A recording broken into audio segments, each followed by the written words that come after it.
Sean bienvenidos, queridos hermanos, al compartir de la palabra de Dios, donde escucharemos todos los días los capítulos de todos los libros que contiene la Sagrada Biblia. Mis hermanos, hoy escucharemos el capítulo 6 del primer libro de los Macabeos. Hoy de este capítulo vamos a hablar acerca de la muerte del rey Antíoco. Este era un rey que en aquellos tiempos perseguía a los judíos, perseguía a aquellos cristianos. Y bueno, le llegó el fin. Hoy con este capítulo la Biblia nos muestra que el mal tiene su fin. Y este perseguidor se le llegó su fin. Y él estaba intentando derrotar a Judas Macabeo. Y le mandó tropas para que lo derrotaran. Pero Judas, como estaba con el poder de Dios, Judas acabó con todas esas tropas. El rey Antíoco, al ver que no podía hacer nada con Judas, porque pues él venía con poder humano, pero Judas estaba con poder de Dios. Y fue tanto así que dice la palabra de Dios que el rey Antíoco no aguantó tanta presión que cayó enfermo. Y como cayó enfermo, él pensó de una vez que se iba a morir. Y se vio morir y se decía, preguntaba, y eso lo vamos a escuchar en la palabra de Dios, que decía, ¿por qué a mí me sucede esto si yo fui tan generoso con las personas? Pero luego reaccionaba, luego meditaba y decía, es que yo hice el mal, es que yo cometí errores, cometí pecados y por eso ahora me están pagando de esta manera. Eso es lo que la palabra de Dios hoy nos va a decir con esta lectura, con este capítulo. Vamos a escuchar, hermanitos, con mucha atención la palabra de Dios. Cuando el rey Antíoco atravesaba las regiones altas de Persia, tuvo noticias de Limaida, ciudad célebre por su riqueza de plata y oro. Había en ella un templo extraordinariamente rico, en el cual se guardaban armaduras de oro, corazas y armas, que allí había dejado el rey macedonio Alejandro, hijo de Filipo, el primer soberano de los griegos. Fue allá e intentó apoderarse de la ciudad, pero no lo consiguió, porque los habitantes conocieron su intención y salieron armados contra él. Tuvo que huir y se alejó muy amargado para volver a Babilonia. Estando todavía en Persia, le comunicaron las derrotas de los ejércitos enviados a Judea. Le dijeron que Lisias, aunque había ido con un ejército poderoso, tuvo que huir ante los judíos, los cuales se habían fortalecido con las armas y el abundante botín tomado a los ejércitos vecinos. Supo que los judíos habían destruido el abominable ídolo erigido por él sobre el altar de Jerusalén y habían levantado nuevamente las murallas del templo, a la misma altura que las anteriores. Además, habían fortificado la ciudad de Bet-sur. Cuando recibió estas noticias, quedó aterrado y se conmovió profundamente.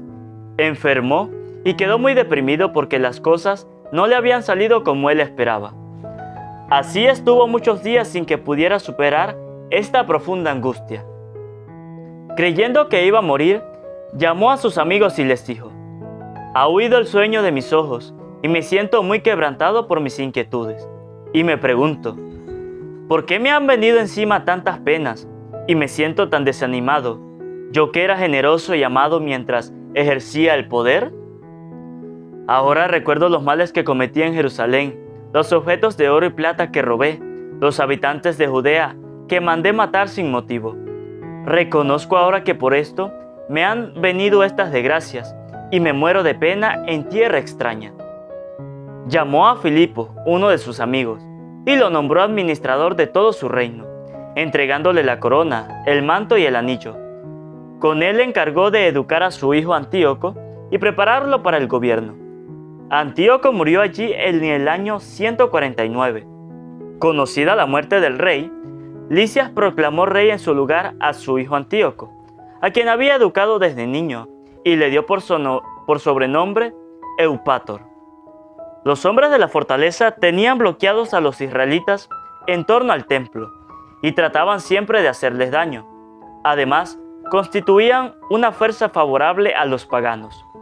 Judas resolvió el pueblo para sitiarlos y los reunió a todos, y se reunieron las tropas. Pusieron cerco el año 150 y construyeron terraplenes y máquinas. Pero algunos de los sitiados lograron romper el bloqueo y junto con renegados israelitas fueron donde el rey para decirle: ¿Hasta cuándo esperarás para hacernos justicia y vengar a nuestros hermanos? Nosotros tomamos el partido de tu padre, obedecimos sus órdenes y observamos sus leyes. Por esto, los de nuestro pueblo han sitiado la fortaleza y nos tratan como a extraños. Han matado a todos los nuestros que han sorprendido y echaron mano de nuestros bienes. Y no solo nos han hecho la guerra a nosotros, sino también a los países vecinos. Ahora mismo están acampados contra la fortaleza en Jerusalén, con el intento de apoderarse de ella, y han fortificado el templo y la ciudad de Bet-sur. Si no les tomas la delantera, harán cosas mayores y no podrás dominarlos. El rey se enojó al oír estas noticias y reunió a todos sus amigos, a los generales de su ejército y a los jefes de la caballería, hasta de otros reinos y de las islas del mar le vinieron tropas mercenarias. El número de sus fuerzas eran de 100,000 infantes, 20,000 jinetes y 32 elefantes adiestrados para la guerra. Viniendo por Idumea, pusieron cerca a Bet-sur y la atacaron durante mucho tiempo, valiéndose de máquinas de guerra. Pero los sitiados hicieron una salida, incendiaron sus máquinas y siguieron resistiendo con valentía. Entonces Judas dejó el sitio de la fortaleza y acampó en Bet-Zacarías, frente al campamento del rey. Este se levantó de madrugada e hizo avanzar su ejército muy embalontanado por el camino de Bet-Zacarías. Las tropas se dispusieron para entrar en batalla y se tocaron las trompetas. Dieron jugo de uvas y de moras a los elefantes para excitarlos al combate y los repartieron entre los batallones. 1,000 hombres con coraza de mallas y casco de bronce se alineaban al lado de cada elefante. Una caballería de 500 hombres escogidos precedía a cada elefante y lo acompañaba con orden de no apartarse de él. Los elefantes llevaban sobre sí una torre fuerte de madera, sujeta con un correaje. En esa torre había 4 combatientes, además del conductor. El resto de la caballería iba ordenada a derecha e izquierda, en las 2 alas del ejército, para hostigar al enemigo y proteger los batallones. Cuando el sol se reflejó en los escudos de oro y bronce, resplandecieron las montañas y brillaron como llamas de fuego.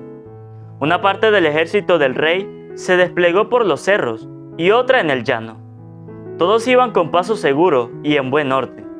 Los judíos temblaban al oír el estruendo de tal muchedumbre, el marchar de aquella masa y el chocar de sus armas. Eran en verdad un ejército extremadamente grande y poderoso. Judas se acercó con los suyos para entablar el combate y cayeron unos 600 hombres del ejército del rey.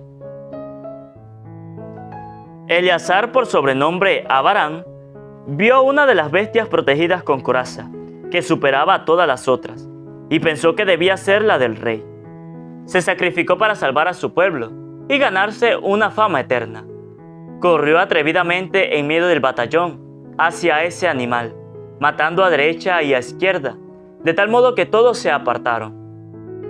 Llegando al elefante, se deslizó debajo de él y le dio un golpe mortal en el vientre. El elefante, al caer, lo aplastó y murió allí mismo. Los judíos, sin embargo, se dieron cuenta de la fuerza tremenda del ejército del rey y de su valentía. Tuvieron pues que retirarse. Las tropas del rey subieron a Jerusalén para darles alcance, y el rey dispuso sus campamentos en Judea y en torno al monte Sión. Hizo las paces con los de Bet-sur, que salieron de la ciudad, porque no tenían alimentos para prolongar más la resistencia, pues aquel año era año de reposo para la tierra. El rey se apoderó de Bet-sur y puso en ella una guarnición para custodiarla. Durante muchos días acampó ante el templo y puso allí ballestas, máquinas, lanzafuegos, catapultas, escorpiones para lanzar flechas y honderos. También los sitiados construyeron máquinas como las de los sitiadores y lucharon largo tiempo. Pero escaseaban los alimentos en los almacenes por ser el año 7º y porque los israelitas, llegados a Judea de los países paganos, habían consumido las reservas. Así que quedaron pocos hombres en el templo, debido al hambre, y los otros se dispersaron. Entretanto, Filipo, a quien el rey Antíoco había confiado en vida la educación de su hijo Antíoco, para prepararlo a gobernar, había vuelto de Persia y de Media con el ejército que había acompañado al rey a esas partes, e intentaba tomar el poder. Cuando lo supo Lisias, se apresuró a dar la señal de partida, diciendo al rey, a los generales del ejército y a los soldados: de día en día perderemos fuerzas, escasean los alimentos, y el lugar que sitiamos está fuertemente defendido. No podemos descuidar los asuntos del reino. Debemos pues la mano a estos hombres, y hagamos las paces con ellos y con su nación. Concedámosle que vivan según sus costumbres, como antes, ya que todo esto vino porque les suprimimos sus leyes, y ellos se han levantado en defensa de ellas. Estas palabras agradaron al rey y a los generales, y el rey envió gente para tratar la paz con los judíos, quienes la aceptaron. Cuando el rey y los generales se hubieron comprometido con juramento, los judíos salieron de la fortaleza. El rey subió al monte Sión, y cuando vio las defensas, quebrantó su juramento, y mandó destruir el muro que lo cercaba.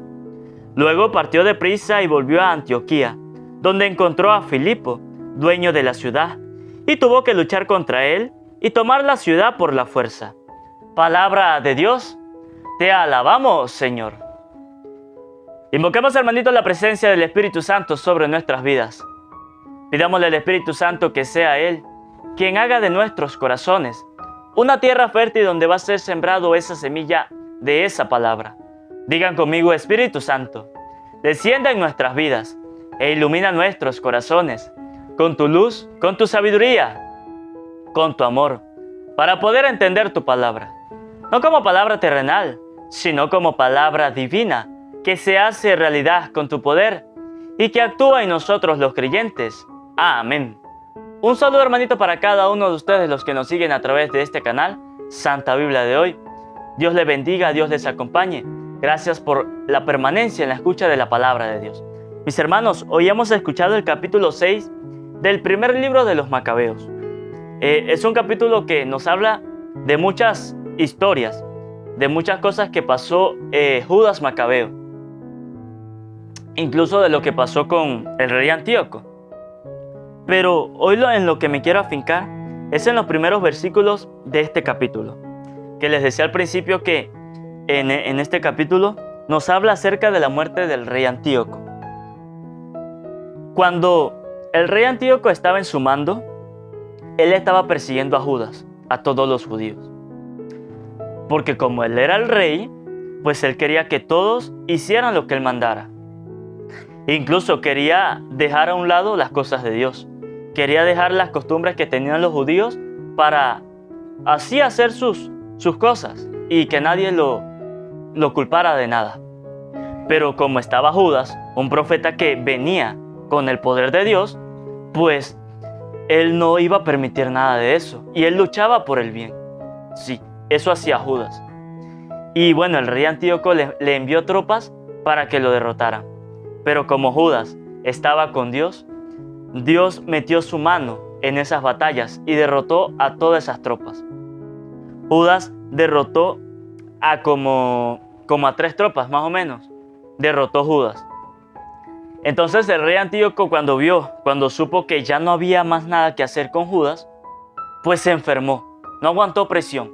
Se enfermó y cayó en cama. Y se dio cuenta que como estaba enfermo, pues iba a morir. Y en ese momento él empezó a decir: ¿por qué me pasa esto? ¿Por qué me suceden todas estas cosas si yo fui bueno? Sí, yo fui muy querido por la gente. Pero después reaccionó y después pensó y dijo: ah, no, es que yo hice el mal. Es que es verdad que yo no hice el bien y yo maté a muchos judíos. Y por eso es que me vienen tales desgracias sobre mi vida. Y fue así como el rey Antíoco, y fue así como él pensó y dijo: no, yo hice el mal. Y entendió por qué le habían venido esas desgracias.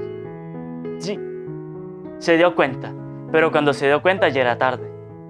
Cuando él se arrepintió de todos los males, ya era tarde, porque ya iba a morir. Y hoy día se presentan personas como el rey Antíoco. Hacen y deshacen con su vida en el mal. Pero cuando les llega una enfermedad, Cuando les llega la muerte, ahí sí, se recuerdan de todo y empiezan a decir, Señor, ayúdame. Señor, ¿por qué esto? ¿Por qué aquello? Se empiezan a arrepentir de todo lo que hicieron. Pero ¿por qué no se arrepienten cuando están buenos y sanos? ¿Por qué no se arrepienten cuando están cometiendo el pecado? Mejor dicho, ¿por qué no piensan antes de cometer ese pecado? ¿No? Porque todo es más fácil hacer todo sin pensarlo. Y todo es más fácil dejar a un Dios a un lado. Nada, yo voy a dejar a Dios a un lado. Y yo voy a hacer esto. Es mucho más fácil. Pero cuando estamos en la enfermedad, ahí sí nos acordamos de Dios. Ahí sí. Y nos empezamos a arrepentir de los pecados, de los errores que cometimos, de todo. Y hoy Dios nos hace un llamado. Hoy Dios nos dice a través de esta palabra que no podemos actuar de esa manera. No. Que si cometimos un pecado no debemos dejarlo así como que, cometí el pecado y ya. Listo, como si nada. No. Hoy Dios nos dice que eso no debe ser así. Que nosotros como buenos cristianos debemos arrepentirnos de eso, pero al instante. No después de un año, no después de 2 años, no, sino al instante. Hay personas dentro de la iglesia que cuando se van a confesar y el sacerdote llega y les dice, ¿cuáles son tus pecados? ¿Hace cuánto no te confiesas? Y la persona llega y dice, uy, padre, pues 5 años, 6 años. Me jugará tanto tiempo que no se había confesado y en todo ese tiempo tantos pecados que cometió. Y hay personas que buscan la confesión, buscan al sacerdote cuando ya están aquí, cuando ya se sienten agobiados, cuando ya no pueden más con la vida, ahí es donde acuden a Dios. ¿Sí? Y hoy Dios nos dice, no, ustedes no pueden actuar así. Ustedes deben buscarme en todo momento. El rey Antíoco hizo el mal, sí lo hizo. Pero entonces cuando le llegó la enfermedad, cuando se iba a morir, ahí fue donde se acordó de Dios. ¿Qué sentido ya tiene al último momento? Ningún sentido. Porque puede que Dios perdone nuestras culpas, sí, porque Dios es Dios misericordioso. Pero ¿qué vamos a disfrutar nosotros después que ya hayamos confesado todo cuando ya sea el último momento? No vamos a disfrutar nada. La idea es que mientras estemos llenos de salud, pues la idea es buscar la salvación. La idea es buscar la gracia de Dios, estar en gracia con Dios, ¿sí?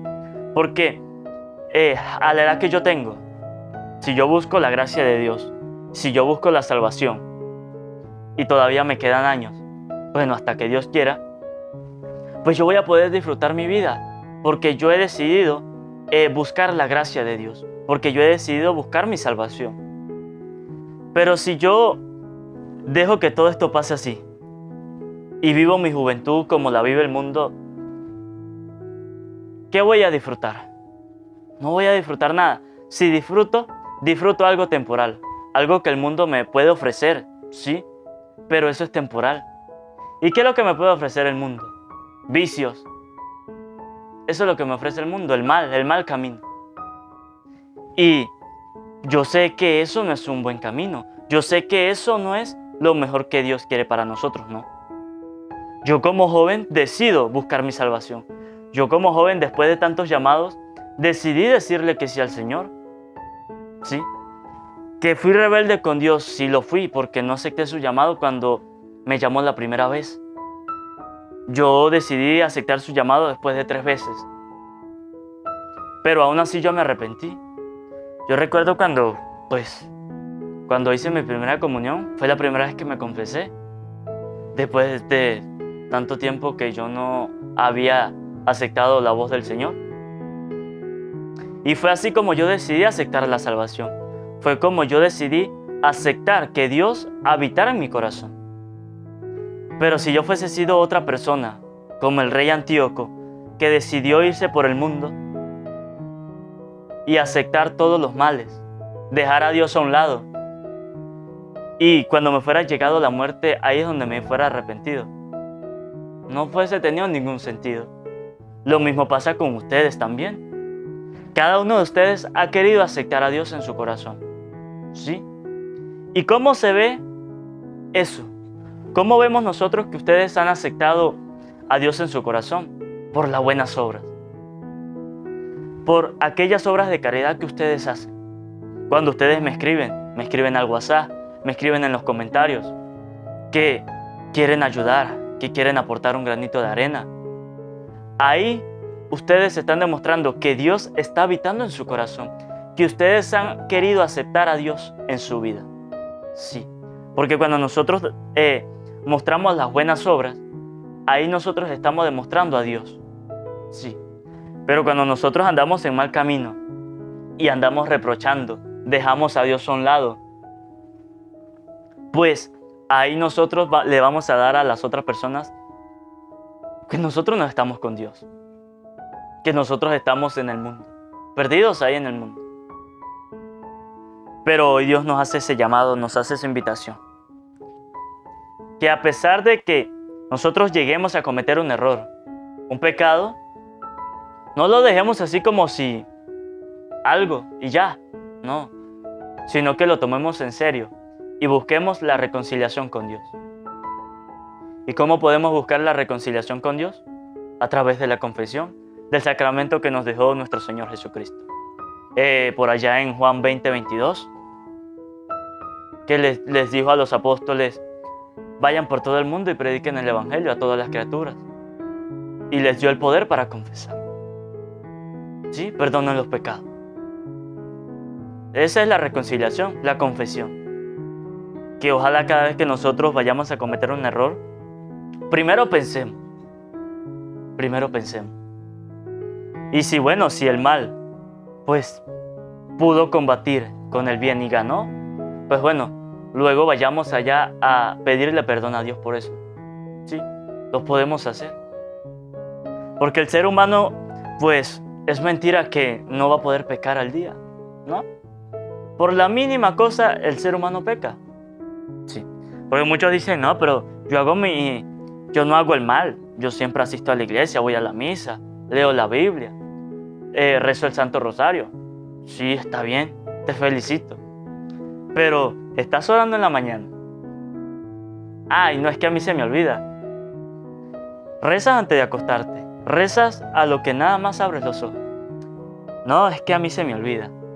Sí, eso pasa. Ahí ya estamos pecando.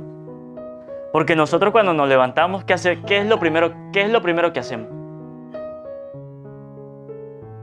Si tenemos el celular a un lado, medio abrimos un ojo y agarramos el celular.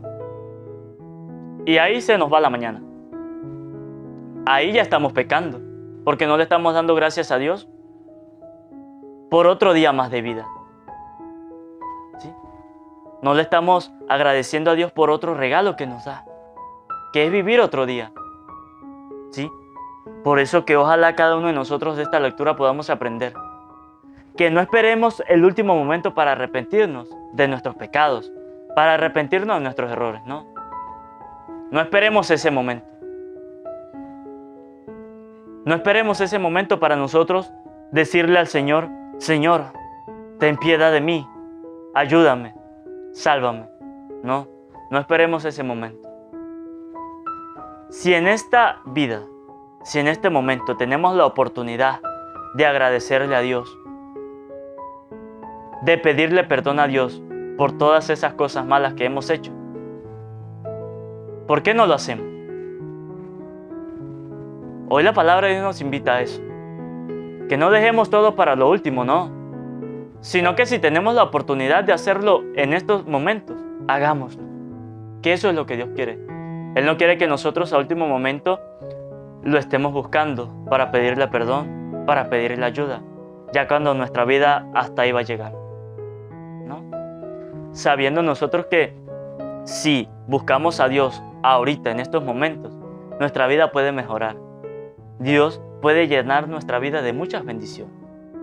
Que ojalá de esta lectura cada uno de nosotros pues aprendamos que a pesar que el mal existe en el mundo, el mal siempre tiene su fin. Que a pesar que todas estas cosas que le están pasando a la Iglesia Católica, estas persecuciones que le están haciendo a los sacerdotes, a los obispos, a la Iglesia Católica, eso en cualquier momento va a tener su fin. Sí, en el país de Nicaragua todo esto que están viviendo la Iglesia Católica y que oramos por ellos, en cualquier momento eso va a tener su fin, ¿sí? Porque Dios no va a dejar que su pueblo se acabe. No, eso no va a pasar. Dios puede dejar que a una persona aprenda, sí, pero no va a dejar que su vida se acabe, ¿no? Siempre y cuando esa persona esté haciendo el bien, Dios no va a permitir el mal para su hijo, ¿no? No. Así como un padre nunca quiere el mal para su hijo, lo mismo sucede Dios con nosotros. Él no quiere ningún mal para nosotros. Lo que pasa es que nosotros le damos, como decimos, rienda suelta al mal. Si nos pasa un mal en la vida es por culpa de nosotros, ¿sí? Porque nosotros mismos somos los responsables de ese mal, ¿sí? El mal existe en el mundo, pero un mal llegará a tu vida es porque tú lo permites, es porque tú decides que el mal entre a tu vida, ¿sí? Dios puede combatir contra el mal, sí, pero tú eres el responsable de que si el mal entre a tu vida. Todo lo que tenemos en esta vida es de Dios. Dios nos coloca a nosotros como administradores, para que administremos la vida que nos da. Y si nosotros administramos de la peor manera, pues ahí le estamos dando todas las puertas abiertas al mal para que entre en nuestra vida. Sí, por eso muchas personas dicen, pero es que si yo estoy con Dios, ¿por qué me pasan estos males? Pero te estás estudiando tu vida. Tú estás pensando cómo tú estás viviendo. Ahí es donde la persona piensa y dice, sí es verdad. Yo hice mal esto y por eso yo le abrí la puerta al mal y por eso entró a mi vida y por eso tengo esto. ¿Sí? Así pensó el rey Antíoco. Él decía, pero ¿por qué a mí me pasa esto si yo era querido por las personas? Si yo hacía el bien. Pero ahí pensó y dijo, no, es que yo mataba a los judíos. Yo hacía el mal. Yo robaba el oro y la plata de los templos. Por eso es que vinieron las desgracias a mi vida. ¿Sí?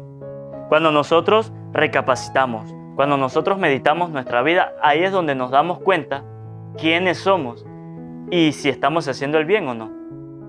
¿Sí? Pero mientras nosotros andemos por el mundo como los animales, pues para nosotros todo va a estar bien, para nosotros todos va a estar bien. Pero no, esa no es la realidad. Pidámosle a Dios del cielo, mis hermanos, que derrame su gracia, su sabiduría sobre nosotros. Pues para que sea Dios quien actúe en nuestra vida y pueda Dios derramar su gracia sobre nosotros para que no nos arrepintemos en el último momento, ¿no? Sino que busquemos a Dios en este instante, en este momento. Hoy Dios a través de su palabra nos invita y nos llama a la conversión y nos dice, hijo, no esperes al último momento para buscarme, no. No esperes el último momento para buscar la salvación. Si tienes la oportunidad en este momento, búscalo. Abre el corazón y deja que yo actúe en tu vida. Pidámosle a Dios por el país de Nicaragua para que Dios meta su mano sanadora sobre los sacerdotes, sobre los obispos, para que ese mal que ellos están pasando hoy día cese, para que ese mal se vaya y puedan ellos nuevamente a vivir lo que es el amor de Dios, a vivir con el pueblo de Dios, ese sacrificio que Cristo hizo por nosotros, a recordar ese sacrificio de Cristo a través de la Santa Misa. Que esta palabra hoy, hermanitos, ilumine nuestros corazones. Amén. Antes de terminar, que no se les olvide suscribirse, darle a la campanita, para que así les llegue un video nuevo, un capítulo nuevo de la palabra de Dios. Que no se les olvide regalarme un buen like y que compartan a sus familiares, a sus amigos, para que también se vuelvan misioneros de la palabra de Dios. Y si quieren comentar, en la parte de abajo está la caja de comentarios para que dejen su opinión. Dios les bendiga, Dios les acompañe.